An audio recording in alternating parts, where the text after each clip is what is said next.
Thank you so much for being here today and giving me the honor of serving as your president for the past year. I am so excited to be here with so many wonderful friends.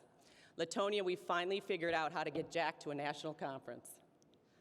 I'm grateful for the opportunities to have met so many of you during my term and to learn about the challenges that you are facing, challenges that we all share in our communities. Now, coming from the state of hockey, I'm also excited to finish my presidential year so close to Brantford, Ontario, the home of the great one, Wayne Gretzky. Gretzky was once referred to by Hockey Hall of Famer Ken Dryden as the first Canadian forward to play a true team game, which is fitting as we have spent the past year learning to elevate the role of the finance officer on the teams in our organizations.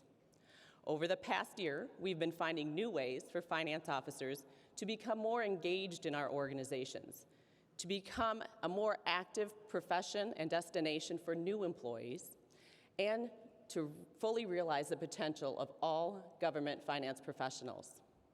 Now, as the Government Finance Officers Association, we often prefer to focus on the numbers. However, people do the work of accounting and budgeting. Research by the Gallup poll shows that less than 1/4 of employees are fully engaged in their workplace, and that those employees who are engaged are the most productive. If we as finance leaders want to make our organizations and communities truly financially resilient, we need all the help we can get. And as it turns out, we are sitting on a gold mine of untapped potential, our own employees. And I'm here to tell you that this issue is too important for us to write off as an HR problem. We need to become more active in fully realizing the full potential of finance employees, and by doing so, realizing the full potential of the finance officers to contribute to a better community. Now, I believe that the finance is the backbone for all of the services that our organizations provide to our communities. Without the money, the work could not get done. Without someone watching over the money, the accountability demanded by the public wouldn't exist.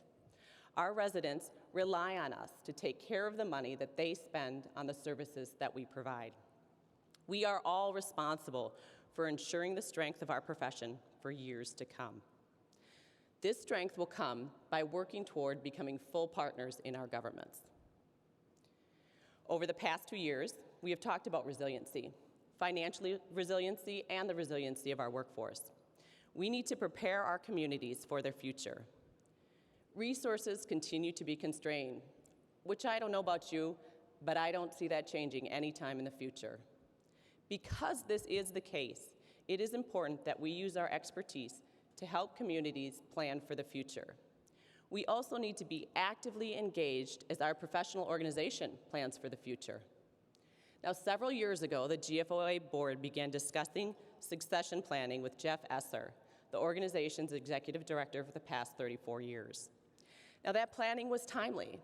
Jeff has announced his intention to retire in the next year. Because we had begun the necessary strategic discussions, the board was prepared to begin this transition. We have engaged a firm to conduct a nationwide search for his replacement and identified a committee of professionals who have been actively engaged with GFOA throughout the years to help with the search. Please join me in thanking Jeff for his leadership of the organization.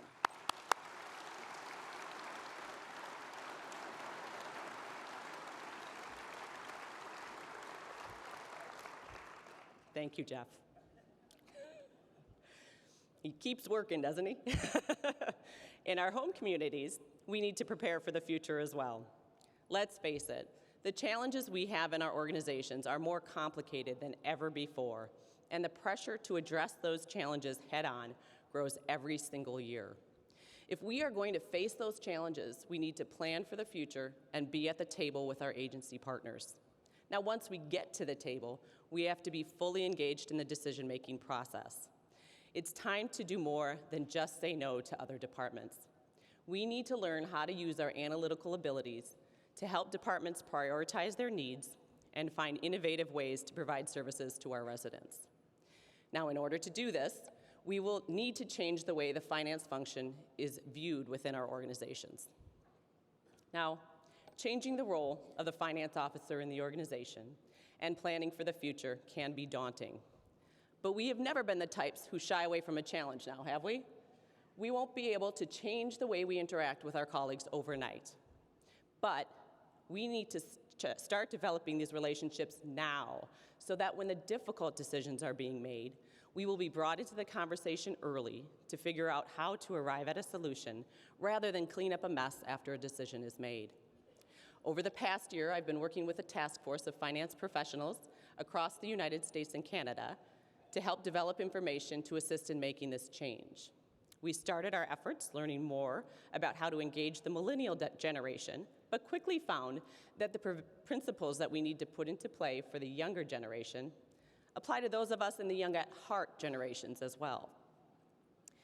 Now, if we are going to be successful in building resilient communities, we, as finance professionals, need to step up and take a leadership role in our organizations.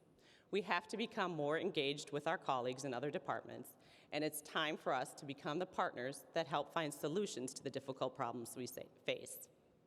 Now listen, I understand that many of us finance types prefer the back office to the spotlight, but you don't have to be the loquacious one in the office to be a leader.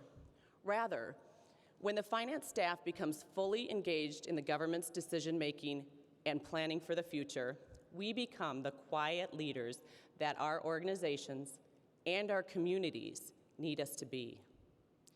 Over the last year, the task force I worked with has been concentrating on how finance officers can better engage our employees, challenge our workforces, and using lean principles to get the most from the resources we have. I want to spend just a few minutes on this work, and then you can read more about it in the next issue of the Government Finance Review. Using the ideas presented in Drive by Daniel Pink and When the Millennials Take Over by Jamie Notter and Maddie Grant, among other recent research, we've developed some practical information to help you in your organizations. Now, when I mentioned the book When Millennials Take Over to a colleague at work, Carissa, one of the millennials in my office, spoke up and said, "We already have." Now, in many ways, she's right. Millennials are now the largest, most diverse generation in the United States. Their worldview has been shaped by the use of technology and a value of education and creativity. You can see their influence in much of the work we do every day. Millennial workers are critically important to getting through the workforce changes we are facing and creating resilient communities. A key piece of how we as finance officers attract and retain millennials, as well as the young at heart talent, is to create a more engaged workforce. There's a great deal of information available on how to engage the workforce, and I expect that you will get some great ideas from our keynote speaker today, who has written extensively on millennials in the workforce. Now, our task force focused on some simple ideas that you can implement immediately. However, rather than recount the work of the task force, which, as I said, you can read about in the next issue of the Government Finance Review, I would like to share a story about how this work can impact our organizations. Now, Michelle was in some ways a typical millennial when she came to work as a fiscal analyst in my department. She was bright, idealistic, eager to learn. We would throw Michelle at the challenging projects and always knew we could rely on her to produce high-quality work. Now, after a while, Michelle started to become frustrated with some of her projects.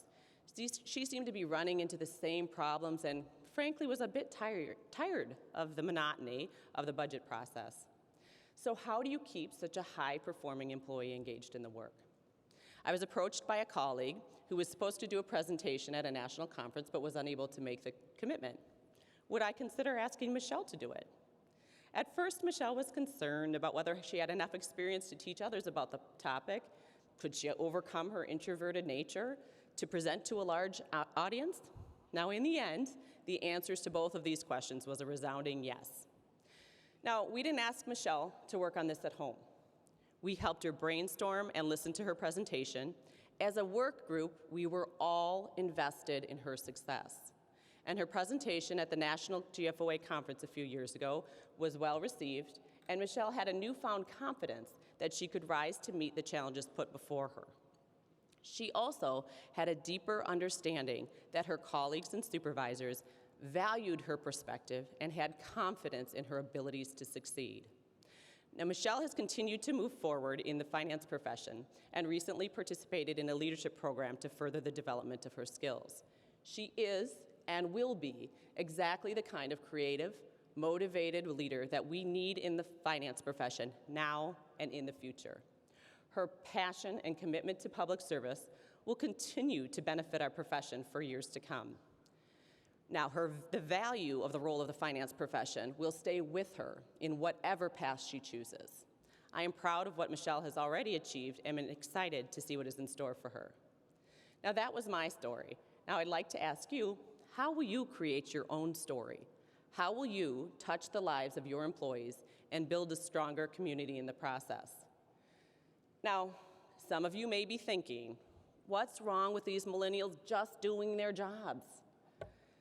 I won't argue. Michelle would have continued to perform her job well.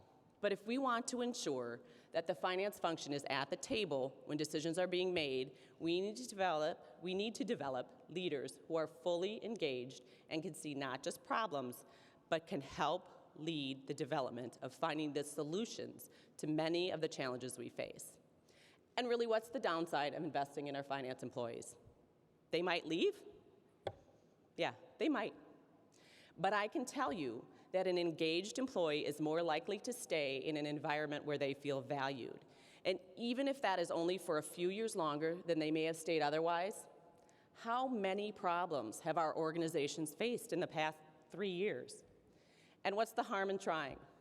As Gretzky would say, you miss 100% of the shots that you don't take. Now, building more financially resilient governments won't be easy, but I can imagine no one better to do it than the people sitting in front of me. And I hope that the work of the Resiliency Task Force will help you begin to transform the role of the finance officer into a true partner in your organization. We hope that the work of the task force will help you face this challenge, and I want to thank the members of the task force who are here for sharing their time and expertise. If you see someone with gold stars on their name tag, ask them about the task force work. I'd also like to thank GFOA staff, Shane Kavanaugh and Elizabeth Fu, for their efforts in keeping our work on track. We could not have done this without them. I also want to thank everyone who has supported me over the last year. I especially want to thank my friends and my colleagues here at GFOA, my bosses on the Burnsville City Council, Mayor Elizabeth Kautz, and council members Bill Coughlin, Mary Sherry, Dan Keeley, and Suzanne Wynn, my colleagues back at the city, especially Steve Albrecht, Dana Hardy, and Jenny Faulkner, who take on extra responsibility every time I'm out of the office, and my amazing family who are here, they just moved from over there, so they're here now, including some of whom are here today, including my dad, Dean, and my stepmom, Karen. Thank you to my husband, Jason, for your support and your patience, for taping all the concerts and school events I missed when I was away, and picking up all the balls that I dropped during the juggling this past year. And I also want to thank the best children in the whole world and my favorite millennials, Simon and Tasha, for brightening my life and teaching me something new every single day. I love you more than you will ever know. Now it's time for those of us in the finance profession to plan for the future and follow the advice of the Great One by skating to where the puck is going to be. The solution to our most difficult challenges will be found by anticipating those problems, fully engaging all members of our workforce, and being an active member of the leadership team. Thank you all so much for your time today, and thank you for everything that you do every day for the communities across the United States and here in Canada.